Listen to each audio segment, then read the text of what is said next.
You are standing over the bed at the end of the season with a spade in your hand, and you are thinking about turning the whole thing under. The tomatoes never filled out. The lettuce went bitter and bolted before you ever got a real salad from it.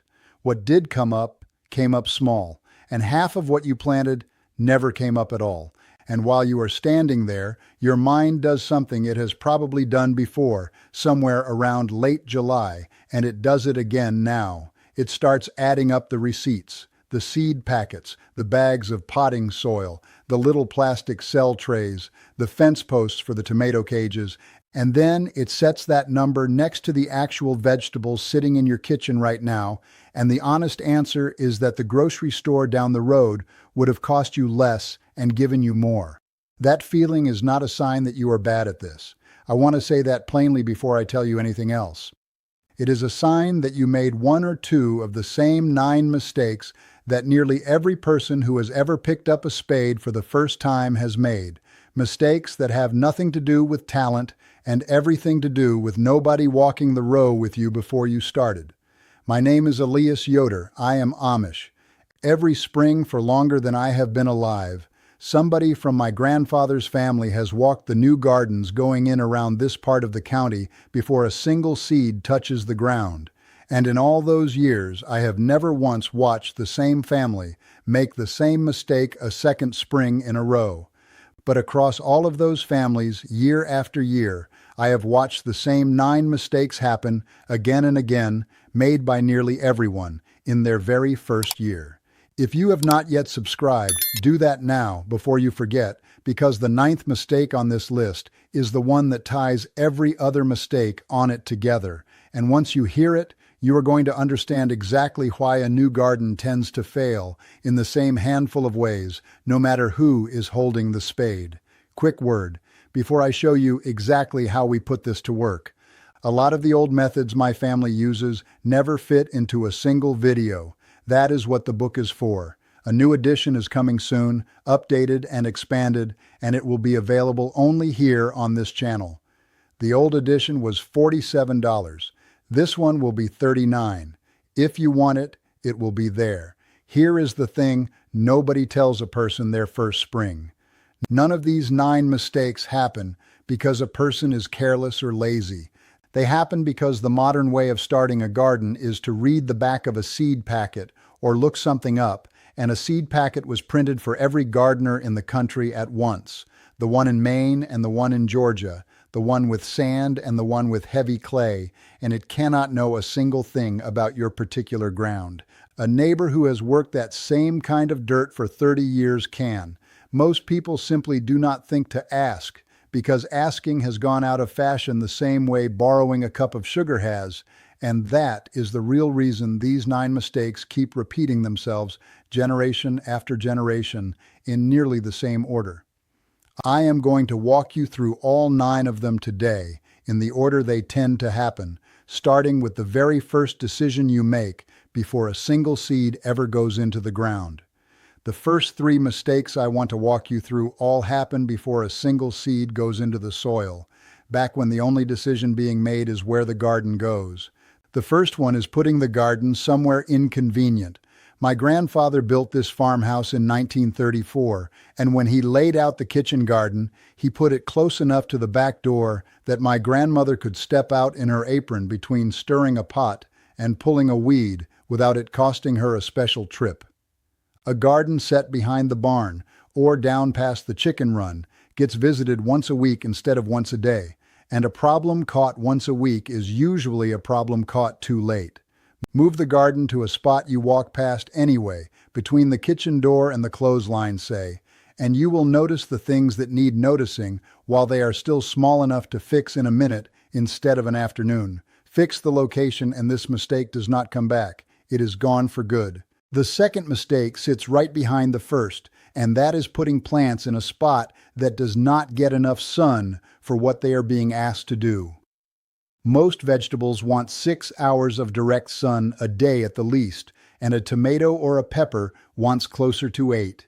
A bed tucked in the shadow of a barn wall or a stand of trees can look perfectly green all summer and still set almost no fruit, because a plant can grow plenty of leaf on far less light than it needs to actually flower and fruit.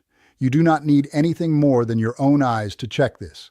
Walk out in the morning, again at midday, and once more in the late afternoon, and watch where the shadow falls across the ground you are considering.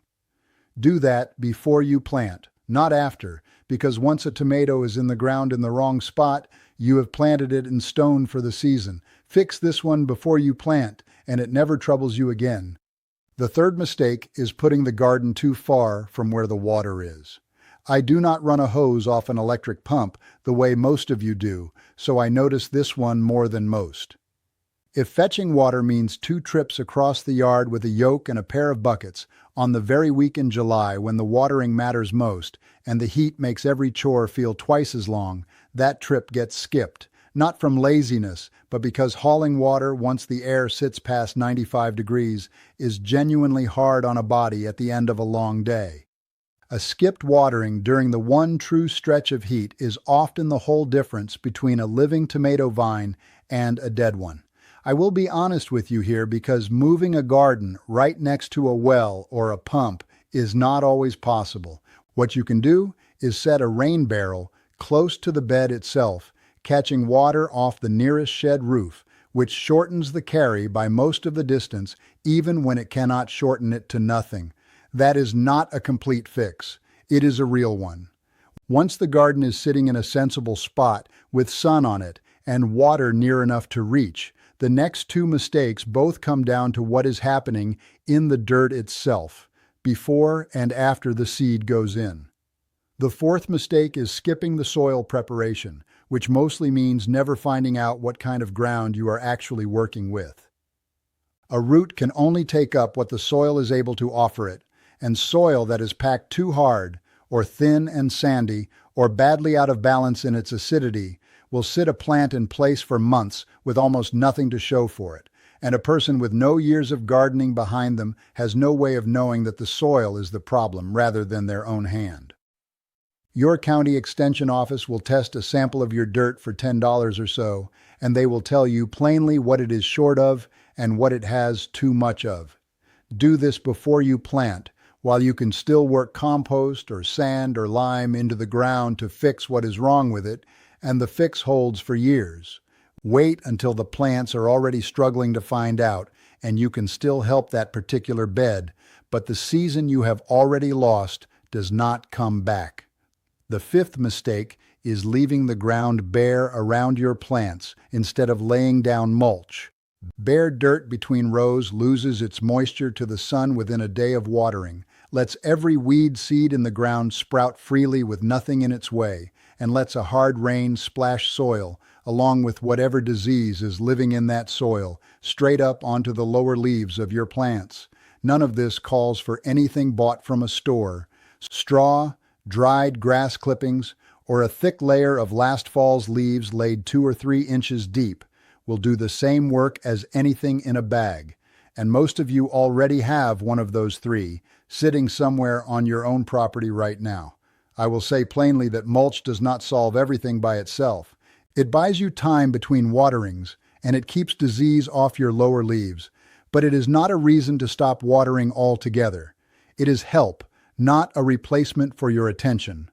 The next 2 mistakes happen at the moment of planting itself, and they are both mistakes of the hand rather than the eye. The 6th is growing things nobody in your house actually wants to eat. I have watched more than one new gardener walk down a row of seed packets and choose whatever the label called easiest, with no thought given to whether a single person at their own table would eat it once it came in. The Stoltzfus family 2 farms over from us did exactly this their first year, a full row of kohlrabi that not one of their 5 children would touch, and by August it had gone to seed, standing untouched, while they pulled weeds around it out of pure obligation. Effort spent tending a plant nobody wants is effort spent for nothing. Grow what your own family already reaches for at supper, and every hour you put into that row comes back to you at the table. The 7th mistake is planting too thickly and then never thinning out what comes up. Seeds drop too close together start competing underground for the same narrow strip of soil and water before they have even broken the surface, and every seedling left crowded into that same small patch stays smaller for the whole of its life because none of them ever gets a fair share of root room. I understand why people will not do it. Pulling out a seedling you nursed from a seed feels like killing something, and most beginners cannot bring themselves to do it. So instead, they let 3 or 4 plants fight it out in the space meant for one, and every one of them comes up stunted together rather than one of them coming up strong alone. Thin early, while the seedlings are still small enough that pulling one costs you almost nothing, and the ones left behind will fill the space the way they were meant to. I will be honest with you the whole way through this list, because that is worth more to you than false comfort. The bold version of a video like this one promises you a perfect garden if you simply avoid 9 mistakes. The plain truth is that weather still turns against you some years, and pests still find a healthy plant now and then no matter how well you have done everything else, and your very first season will still teach you things no list could have told you in advance.